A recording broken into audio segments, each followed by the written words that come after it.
se puede usar el levantar la mano o también enviarnos mensaje, pero creo que es más fácil si usamos este instrumento de levantar la mano aquí en el sistema. Bueno, pues estamos en estas fechas difíciles en el sentido de que es un tiempo en el que el mundo está celebrando la muerte, el mundo está celebrando prácticas paganas que Dios aborrece.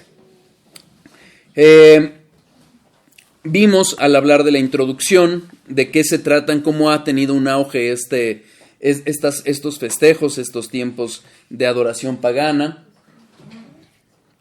Vimos que no hay una posición unitaria de todas las iglesias que se dicen cristianas. Incluso mencioné ejemplos de iglesias que no podemos llamar cristianas, como es lo que es la Iglesia Católica Romana o lo que afirma Jesús Adrián Romero. Pero vimos hermanos como Tim Challies, que dice que sí es un tiempo para poder participar y evangelizar. Vimos también la postura de MacArthur. Y empezamos a analizar con qué acercamiento debemos de tener hacia esta verdad. Qué preguntas hacernos acerca del origen, si es pagano o no, si realmente es secular o tiene alguna cuestión espiritual, y aún siendo secular, qué postura debemos de tomar. Analizamos para tales efectos lo que es Colosenses 2:8 y explicamos cómo estas mentiras, estas sutilezas, aún las tradiciones nos buscan apartar de la verdad de Dios. También empezamos a hablar acerca del origen pagano. Vimos cómo estas festividades tienen su origen en los druidas, en las religiones celtas y su festividad de Samhain. También en la cultura romana había algún festejo o alguna celebración y culto hacia los muertos, en especial hacia los ancestros, por eso la parentalia. Y vimos también el antecedente de la diosa Pomona, que aunque no tenemos muchos datos, sabemos que en algo similar con el Samhain, tiene que ver con las fiestas estacionales, es decir, los cambios de estaciones, y que Ovidio la retrataba como una diosa que tenía en su mano una hoz, muy similar a lo que vemos hoy, a lo que es la muerte. Ahora, también hablamos de las culturas precolombinas, de esta idea de ofrendar, de sintetizar o sustituir, lo que es los sacrificios, cómo tiene una relación con la diosa azteca Mictecacihuatl, que es la diosa de la muerte o la señora de la muerte, las ofrendas, las flores y todo este culto pagano acerca de guiar a los muertos, ya sea en el camino al Mictlán o de regreso. Y también hablamos de cómo se fue entrecomilladamente cristianizando. Y esto fue básicamente la Iglesia Católica Romana.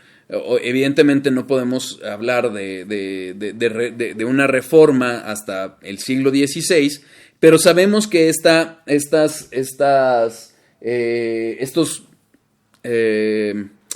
edictos o estos actos que hizo, actos como de autoridad de parte de la Iglesia, pues son los que aún hoy sigue reconociendo la Iglesia Católica Romana. Y vimos cómo en los siglos III y IV empezó esta cristianización entrecomillada para adoptar las prácticas romanas y celtas, y vimos que poco a poco Gregorio III fue uniendo la celebración con el Samhain. Gregorio IV habló acerca de esta vigilia de todos los santos, que eventualmente sería All Hallows Eve o Halloween. Finalmente Odilio, confusión de nombres, Abad de Cluny en Francia habló del Día de Todas las Almas o la fiesta de los fieles difuntos, y finalmente vimos cómo se empezaron a cristianizar todas estas costumbres y estas supersticiones. Eventualmente, con la conquista y la comunión cultural que hubo con las culturas precolombinas, pues se hubo esta sustitución de los sacrificios con el pan de muerto que les comentaba justamente que originalmente el azúcar en lugar de ser blanca se usó roja, simulando justamente la sangre o el corazón de las personas. Y llegamos a la conclusión de toda esta paganización de algo que pretende venderse como bueno. Hablamos de la víspera de Todos los Santos, el 31 de octubre, el Día de Todos los Santos, el 1 de noviembre, el Día de Todas las Almas o de los Fieles Difuntos, el 2 de noviembre, y el término All Hallows Eve en 1556 se empezó a usar como Halloween. Y es la vigilia de Todos los Santos. Y nos hacíamos la pregunta, y creo que queda muy bien, bueno, espero bien respondida, de que finalmente se trata de una invocación de muertos y de otras cosas. Finalmente, en el último estudio concluimos esta parte de que con independencia de que se hiciera consciente o deliberadamente, ciertamente para organizaciones satánicas, estas fechas tienen una importancia grande para lo que es la invocación de seres que no agradan a Dios. Vimos incluso cómo se pretendió llevar a los niños juegos como la cuija para que lo vendía Hasbro, o estos jueguitos que para promocionar una película también se fueron adoptando. Pero también nos preguntábamos por qué se ponen las ofrendas, cuál es lo que culturalmente nosotros conocemos, para qué son. Y de verdad, o sea, todo mundo, por lo menos en México, sabe que estas ofrendas se ponen porque hay una superstición acerca de este levantamiento del velo, como lo presenta en la cultura druida, entre vivos y muertos, y las ofrendas se ha hecho como que vienen y comen, y las flores los guían, y también cuestionamos el punto de vista de los disfraces si realmente son tan inocentes. Lo que les invitaba a reflexionar era finalmente que mientras el ser humano puede pretender jugar con estas cosas, Satanás no juega. Satanás está como león rugiente viendo a quién devorar. Y es por eso que nosotros debemos de poner todas tradiciones y aún nuestros propios gustos a la luz de la palabra. Transformar nuestro corazón, nuestro entendimiento a la luz de la palabra. Y es así como llegamos al estudio de hoy para poder empezar a ver, la verdad es que no creo que lo vayamos a terminar hoy, vamos a tomar todavía por lo menos un estudio más, pero es importante ver qué dice la palabra de Dios acerca de estos temas. Esa es la pregunta que nos tenemos que hacer todos nosotros acerca de todas las tradiciones, acerca de todos nuestros gustos, acerca de nuestras preferencias. Y en el tema en que estamos hablando, debemos de recordar una cosa. Solo Dios se conoce a sí mismo. Primera de Corintios 2:11. Primera de Corintios 2:11.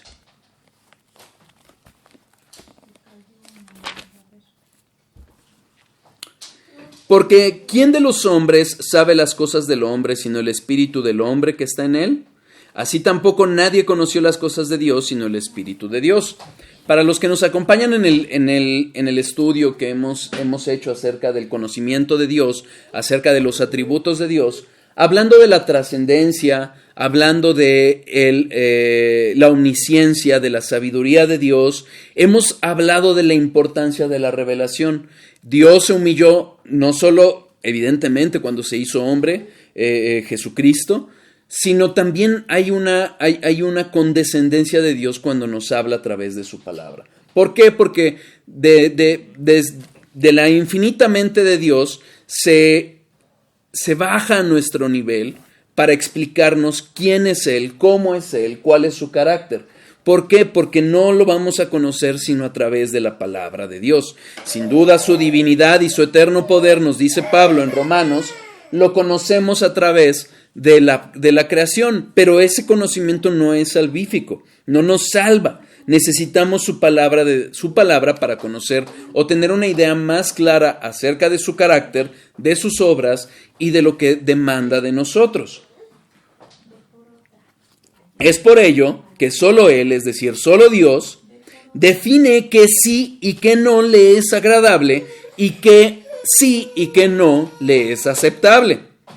Es decir, es Dios y no el ser humano quien define cómo hemos de acercarnos a Él, evidentemente a través de nuestro Señor Jesucristo, pero también Él ha establecido cómo es que vamos a llevar a cabo nuestras actitudes, nuestra oración. No por nada Jesucristo explica cómo hemos de orar, no por nada nos enseña nuestro Señor Jesucristo a escudriñar la palabra de Dios, entre otras cosas, porque Dios demanda que le adoremos en espíritu y en verdad. Juan 4:21. Juan 4:21. Dice la palabra de Dios. Jesús le dijo: mujer, créeme, que la hora viene cuando ni en este monte ni en Jerusalén adoraréis al Padre. Vosotros adoráis lo que no sabéis, nosotros adoramos lo que sabemos, porque la salvación viene de los judíos. Mas la hora viene y ahora es cuando los verdaderos adoradores adorarán al Padre en espíritu y en verdad, porque también el Padre, tales adoradores, busca que le adoren. Es a través de la palabra de Dios y con la unción de su Espíritu que hemos de adorarle. Es a través de la verdad que Él nos ha revelado que vamos a ser guiados por su Espíritu para acercarnos a Él. Es a través de la palabra y no de las costumbres del mundo, no como el mundo le adora, que debemos adorarle. Deuteronomio 12. Deuteronomio 12, versículos 29 a 32. En este momento en el que el pueblo de Dios entraría a la tierra prometida, a la tierra donde todavía quedarían remanentes de las culturas que estaban siendo juzgadas por Dios y echadas fuera, viene esta advertencia. Fíjense. Cuando Jehová tu Dios haya destruido delante de ti las naciones a donde tú vas para poseerlas y las heredes y habites en su tierra, guárdate que no tropieces yendo en pos de ellas, después que sean destruidas delante de ti. No preguntes acerca de sus dioses diciendo: de la manera que servían aquellas naciones a sus dioses, yo también les serviré. No harás así a Jehová tu Dios, porque toda cosa abominable que Jehová aborrece, hicieron ellos a sus dioses. Pues aún a sus hijos y a sus hijas quemaban en el fuego a sus dioses. Cuidarás de hacer todo lo que yo te mando. No añadirás a ello, ni de ello quitarás. ¿Qué hizo la iglesia cuando se corrompió y cuando empezó a buscar conquistar regiones donde estaba el paganismo? Todo lo contrario. En lugar de estar poniendo un límite claro, firme, dado por la palabra de Dios, se paganizaron. Y hoy por ello vemos una iglesia católico romana tan pagana. Y tristemente muchas iglesias que se dicen cristianas, evangélicas, protestantes, que terminan adoptando las culturas de sus pueblos, de los pueblos donde están. Por eso, para gente como Tim Challies, para John Piper, no les parece tan abominable el adoptar ciertas prácticas. No se diga esto de gente pagana como Jesús Adrián Romero, que finalmente están invitando a participar justamente de esto que nos dice Deuteronomio, o que nos dice Moisés en Deuteronomio, que no debemos hacer. ¿Queda claro? Ahora, otra cosa que tenemos que tener en cuenta. Sin duda, hay pecados intencionales, es decir, pecados en que conscientemente sabemos que estamos pecando y no obstante pecamos. Pero también hay pecados por yerro, es decir, por error, por ignorar lo que dice la palabra. Fíjense, Números 15, versículos 22 a 24. Números 15, 22 a 24.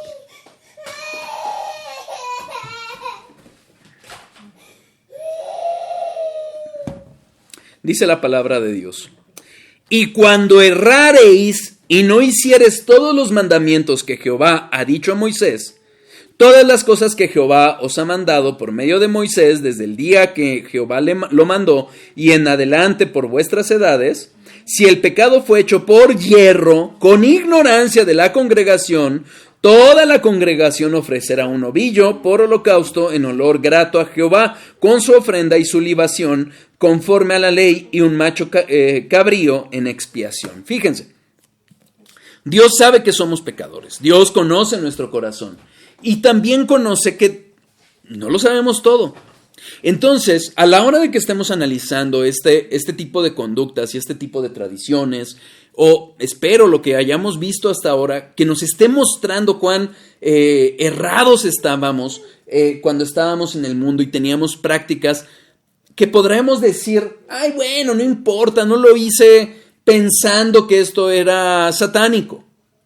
No lo hice pensando que tenía algo de malo, yo estaba jugando a esta práctica. Aún así, si es ofensivo a Dios, es pecado. Y necesitamos arrepentirnos. Necesitamos pedir perdón a Dios y corregir el camino. Es decir, dejar esos malos caminos. En todo lo que vemos, no podemos dejar de saber, de tener en cuenta, que todo lo que vivimos como cristianos es una lucha espiritual. Quizás cuando estábamos en el mundo, cuando no conocíamos de Dios o cuando todavía no estábamos creciendo, no experimentábamos tantas luchas como lo experimentamos conforme vamos creciendo. Y eso es claro, pues éramos del otro equipo, éramos enemigos de Dios. Pero cuando hemos sido salvados por Dios, esta guerra espiritual se va a avivar. Efesios 6:12. Efesios 6:12.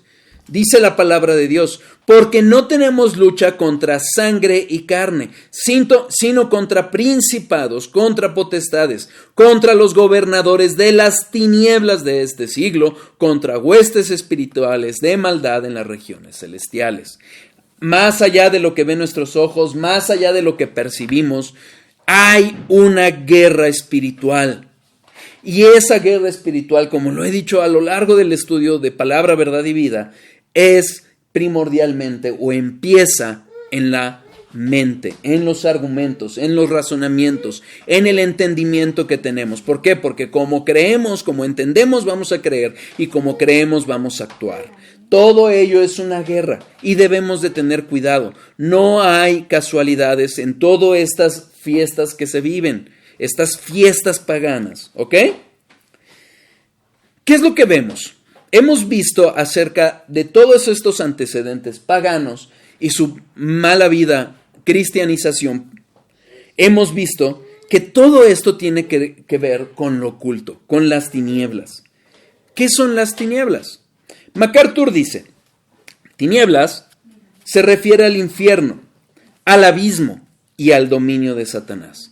Así como cuando llegó Juan el Bautista a predicar las buenas noticias después de 400 años de silencio de Dios, y su llamado fue: arrepiéntanse porque el reino de Dios se ha acercado.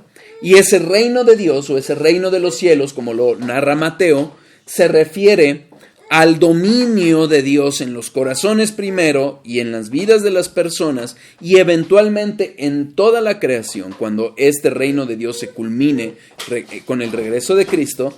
Así, estas tinieblas que refiere la palabra y que vamos a ir analizando refieren a todo esto oculto, a todo el infierno, al abismo, al dominio de Satanás.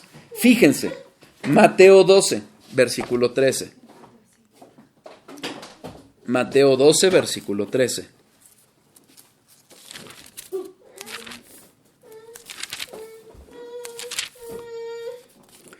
Entonces dijo aquel hombre: extiende tu mano, y él extendió, y le fue restaurada, sana como la otra. Caray, espérenme. Perdónenme. Mateo 22, 13. No 12. Mateo 22, 13. Perdón. Entonces el rey dijo a los que servían: atadle de pies y manos y echadle en las tinieblas de afuera. Allí será el lloro y el crujir de dientes. en esta parábola de la fiesta de bodas, aquel que no sé si la recuerdan, para los que venimos de Camino Extremo, creo que nos la contaban cuando nos íbamos a ir al encuentro, y se los digo porque creo que yo di clase de ello. Justamente hablan de este colado, vamos, que no está vestido como debe. Y entonces, ¿qué dice el Señor? El rey dice: atadle de pies y manos y echadle en las tinieblas de afuera, las tinieblas.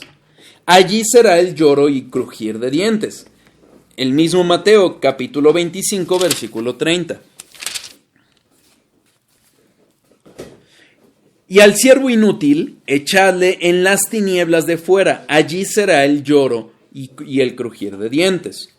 Y este lloro y estas tinieblas, si se fijan en ambos versículos, lo que nos está anunciando es que habla de este destino que le espera a Satanás, a los ángeles caídos y a todo aquel que no se arrepiente de sus pecados. El lloro y el crujir de dientes. Cuando nosotros somos salvados por la gracia de Dios, vamos a ver una consecuencia. Dios nos saca de este reino de las tinieblas y nos lleva a su luz admirable. Fíjense, Colosenses 1:13.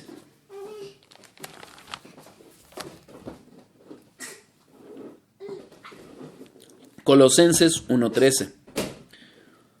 Vamos a leer desde el 9 para entenderlo. Por lo cual también nosotros, desde el día que lo oímos, no cesamos de orar por vosotros y de pedir que seáis llenos del conocimiento de su voluntad en toda sabiduría e inteligencia espiritual, para que andéis como es digno del Señor, agradándole en todo, llevando fruto en toda buena obra y creciendo en el conocimiento de Dios, fortalecidos con todo poder, conforme a la potencia de su gloria, para toda paciencia y longanimidad, con gozo dando gracias al Padre que nos hizo aptos para participar de la herencia de los santos en luz, el cual nos ha librado de la potestad de las tinieblas y trasladado al reino de su amado Hijo, en quien tenemos redención por su sangre, el perdón de pecados.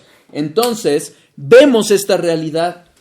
Hay en esta salvación que Dios nos da, nos traslada del reino de las tinieblas al reino de la luz de su Hijo Jesucristo. Hay ese cambio, hay un contraste muy claro en la palabra de Dios. Y como consecuencia de ello, Dios nos llama a cambiar, a un cambio que debe haber en nuestras vidas. Efesios 5:8.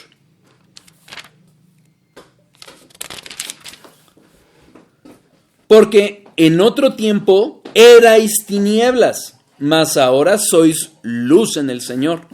Andad como hijos de luz, versículo 11 a 15.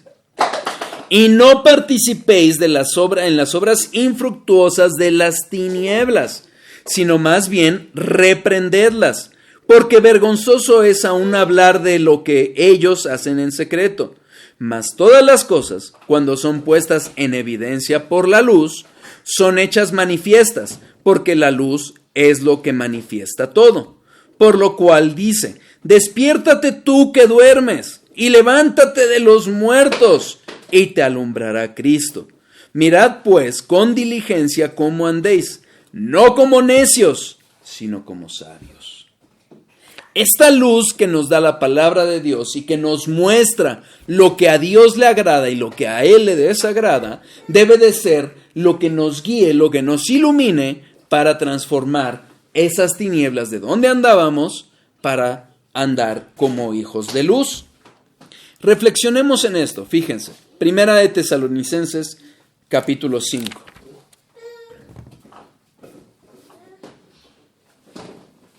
Primera de Tesalonicenses, capítulo 5, versículos 5 a 7. Porque todos vosotros sois hijos de luz e hijos del día. No somos de la noche ni de las tinieblas. Por tanto, no durmamos como los demás, sino velemos y seamos sobrios. Pues los que duermen, de noche duermen, y los que se embriagan, de noche se embriagan. Esta referencia es muy clara a lo que Dios nos llama, a dejar todo este mundo de tinieblas, todo este mundo de noche, como lo pone Pablo, e ir y andar en el día, en aquello que agrada a Dios, en aquello que es bueno, aquello que es bueno según lo califica Dios, no en las tinieblas. Este mundo, este contraste, debe de quedarnos muy claro cuando nosotros nos acercamos hacia estos festejos y sabemos lo que está pasando en el mundo.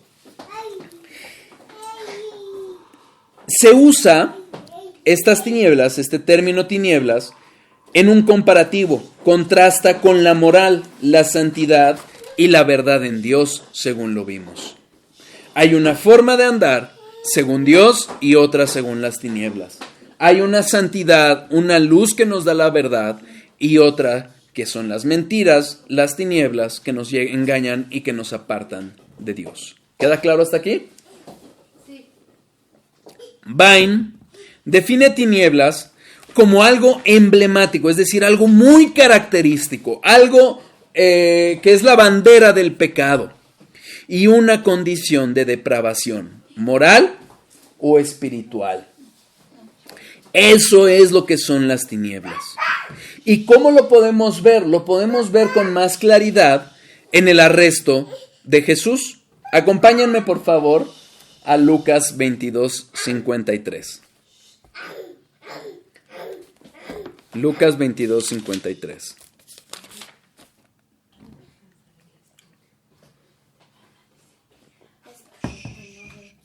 Estamos viendo palabra de Dios, chaparrita.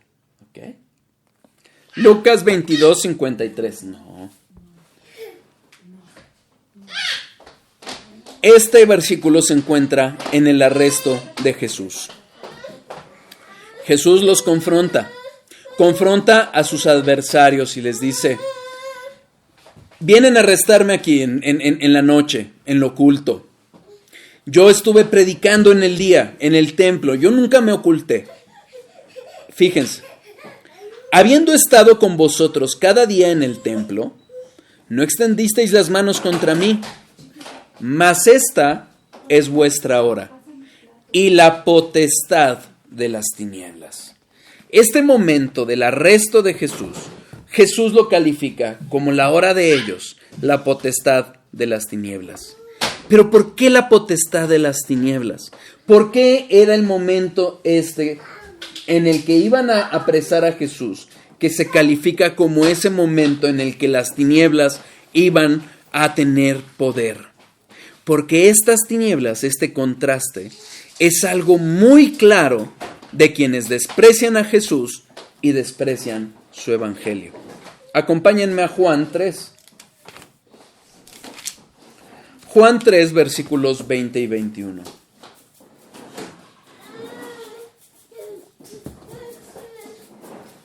Porque todo aquel que hace lo malo, aborrece la luz, y no viene a la luz, para que sus obras no sean reprendidas. Mas el que practica la verdad, viene a la luz, para que sea manifiesto que sus obras son hechas en Dios. Entonces, algo que va a caracterizar a los hijos de Dios es que van a buscar andar en luz, no como aquellos que desprecian a Jesús y a su evangelio, sino aquellos que aborrecen la luz. ¿Queda claro? Perdón la distracción. Partiendo de esta realidad que estamos viendo en la palabra de Dios, en cómo se manifiesta esta realidad acerca de lo que debemos de entender respecto a las tinieblas y que como hijos de Dios sí lo somos y somos llamados a andar en luz, vamos a entrar a ver un poco más a detalle los detalles o las prácticas concretas que se llevan a cabo en estas fechas, en estos eventos. ¿Ok? Hay dos errores, por lo pronto, muy claros.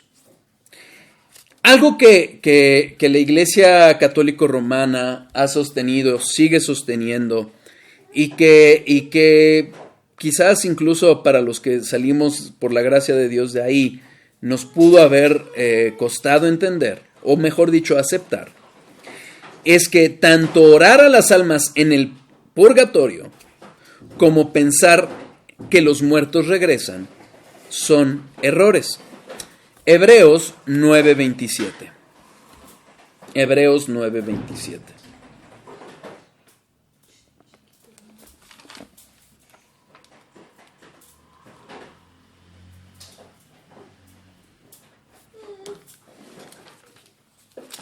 Hebreos 9:27.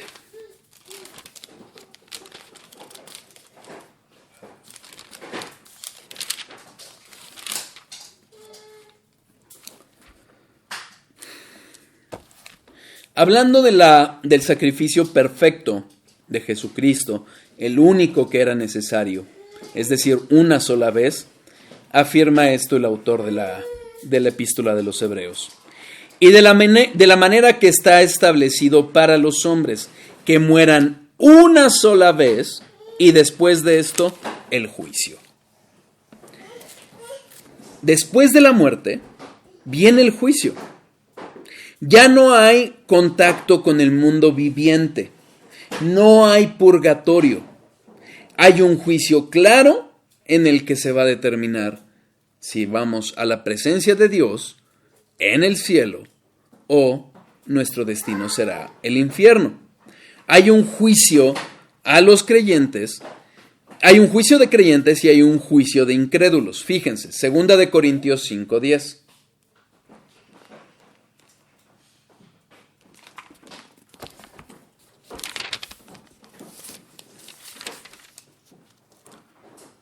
Porque es necesario que todos nosotros comparezcamos ante el tribunal de Cristo, para que cada uno reciba según lo que haya hecho mientras estaba en el cuerpo, sea bueno o sea malo. ¿Cómo? ¿Vamos a ser juzgados por obras o por fe? Sí. Va a ser fe. La fe es el único camino para la salvación. ¿Para qué? Para que nadie se gloríe. Pero nuestras obras deben de demostrar nuestra fe, porque sin obras la fe es muerta.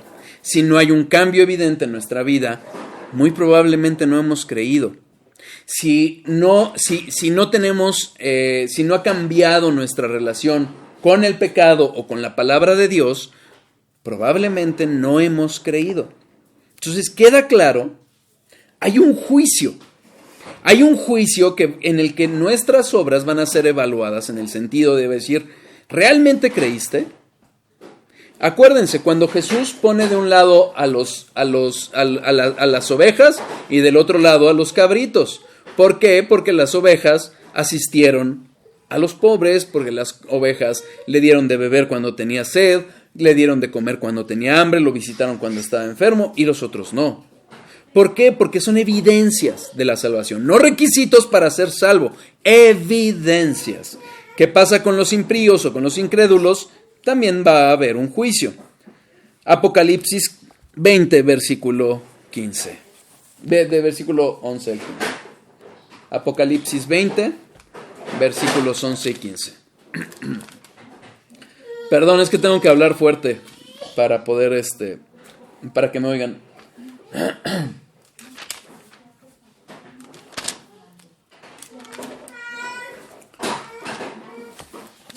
Apocalipsis 20, versículos 11 a 15. Y vi un gran trono blanco, y el que estaba sentado en él, de delante del cual huyeron la tierra y el cielo, y ningún lugar se encontró para ellos. Y vi a los muertos, grandes y pequeños, de pie ante Dios, y los libros fueron abiertos, y otro libro fue abierto, el cual es el libro de la vida. Y fueron juzgados los muertos por las cosas que estaban escritas en los libros, según sus obras. Y el mar entregó los muertos para que había en él. Y la muerte y el Hades entregaron los muertos que había en ellos, y fueron juzgados cada uno según sus obras. Y la muerte y el Hades fueron lanzados al lago de fuego. Esta es la muerte segunda. Y el que no se halló inscrito en el libro de la vida fue lanzado al lago de fuego. Es claro. No va a contar nada, ninguna penitencia posterior a la muerte. Este es el momento de arrepentirnos y de creer. No hay después, no hay purgatorio y no hay regreso de los muertos. Al morir, se va el alma o el espíritu del cuerpo. Génesis 35.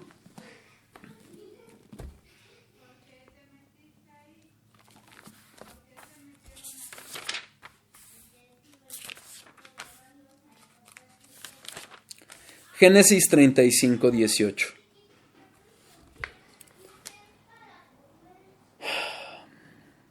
Y aconteció que al salirse el alma, pues murió, llamó su nombre Benoni, mas su padre lo llamó Benjamín. ¿De quién está hablando? De la muerte de Raquel. Versículo 29. Y exhaló Isaac el espíritu y murió, y fue recogido a su pueblo, viejo y lleno de días, y lo sepultaron Esaú y Jacob, sus hijos. Esta idea de estos versículos es la partida de este mundo. Murieron y fueron al destino que merecían. Merecían, ya sea con base en su fe. Es claro que en el momento en que morimos, parten nuestras almas de este mundo. Ya no están aquí, ya no hay regreso. Si nosotros recordamos la historia que narra Jesús acerca de Lázaro y el rico, ¿qué les dice Jesús? No hay paso ni de allá para acá ni de aquí para allá. No hay más. No hay purgatorio, no hay puntos medios, no hay regreso a este mundo. Salmo 115, 17. Vamos a leer 2 versículos de 2 diferentes libros y después explicamos. Salmo 115, versículo 17. No alabarán los muertos a Jah, ni cuantos descienden al silencio. Eclesiastés 9:5.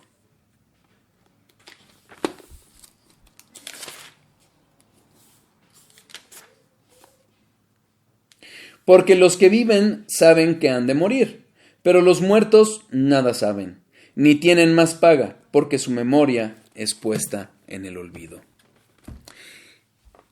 Sabemos que hay eternidad o perpetuidad en nuestras almas. Después de la muerte habrá vida eterna o muerte eterna. Pero el sentido en el que lo maneja tanto el Salmo como el versículo de Eclesiastés es muy claro. La muerte es un fin en el sentido terrenal. Ya no hay nada que hacer en este lado de la eternidad. Ya no hay. Se acaba, punto final. No hay actuación de los muertos que han partido ya con los vivos. No hay comunicación con ello. Con el Nuevo Testamento sabemos con certeza que tenemos vida después de la muerte, pero aquí, en estos versículos, es un sentido terrenal. Para quienes estamos en este lado de la eternidad, quienes todavía tenemos aliento de vida, ya no hay comunicación, ya no hay interacción con los muertos.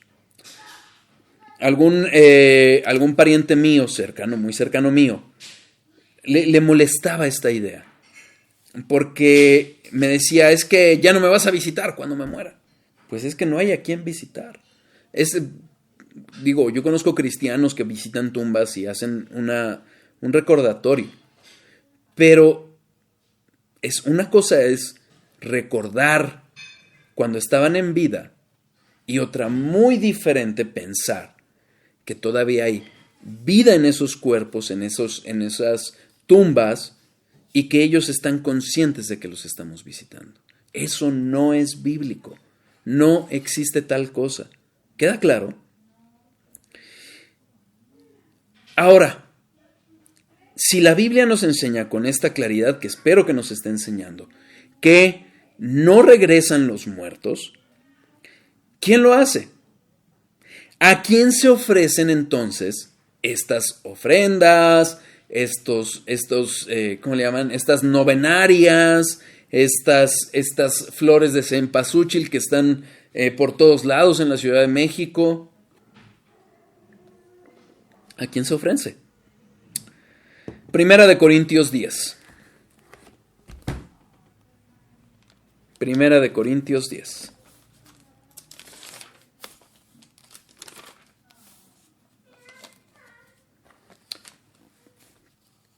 versículos 20 a 22. Ya son más de las 8, perdón, espero no tengan inconveniente. Empecé un poquito tarde, pero no les prometo no tomarme más de 2 horas, no es cierto, de 5 minutos. Primera de Corintios 10, versículos 20 a 22. Antes digo que lo que los gentiles sacrifican, a los demonios los sacrifican, y no a Dios. Y no quiero que vosotros os hagáis partícipes con los demonios. No podéis beber la copa del Señor y la copa de los demonios. No podéis participar de la mesa del Señor y de la mesa de los demonios. ¿O provocaremos a celos al Señor?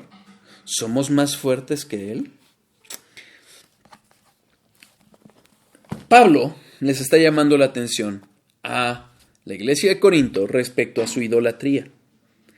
Estas ofrendas, estos sacrificios que hace la gente, en especial los mexicanos, no sé, desconozco si en otras culturas, en otros países latinoamericanos también lo hacen, pero por lo menos en México es muy claro estas ofrendas que se hacen. Ya vimos que no son para los muertos. Oye, es que pierden sabor. No lo sé. La verdad es que nunca he comido una ofrenda después del Día de Muertos que dicen que regresaron. Pero si es así, ¿para quién lo ofrecieron? Para los demonios. MacArthur dice: si adoradores paganos creen que un ídolo es un dios, los demonios actúan como el dios imaginario. En el ídolo no hay un dios de verdad, pero sí hay una fuerza satánica espiritual activada por su culto. MacArthur está hablando acerca de la idolatría, pero lo cierto es que esta es idolatría. ¿Por qué? Porque está ocupando un lugar que no corresponde. Estas ofrendas son adoraciones de ídolos, sean muertos, sean ancestros, sean lo que sean. ¿Qué es lo que dice MacArthur? Que propiamente los ídolos no tienen poder para hacer o deshacer, dice Jeremías, si no me equivoco. ¿Y a qué se refiere? Se refiere a esos idolitos de piedra, de madera, de cerámica, a esas fotos. No tienen poder como tal.